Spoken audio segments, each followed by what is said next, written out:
शिवसेना आमदार संजय गायकवाड यांनी कॅन्टीनमधील कर्मचाऱ्याला मारहाण केली।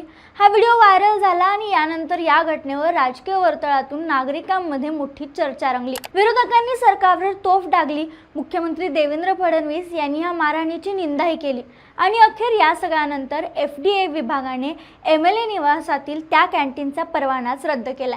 आता परवाना रद्द करणं हे योग्यच पाऊल मानलं जाते, पण प्रश्न असा आहे की कर्मचाऱ्याला मारहाण करण्याचा अधिकार कोणत्याही लोकप्रतिनिधीला कायद्याने दिलाय का?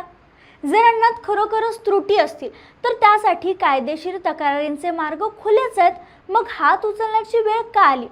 आता या प्रकरणात कॅन्टीनवर कारवाई झाली, पण ज्यांनी मारहाण केली त्या आमदारावर कुठलीही कारवाई होणार आहे का, की विषय इतक्यावरच थांबणार आहे? एक लोकप्रतिनिधी म्हणून शिस्तीचा आदर्श ठेवणं महत्त्वाचं नाही आहे का? तुमच्या मते या प्रकारावर त्या आमदारांवर कारवाई झाली नाही हे योग्य आहे का?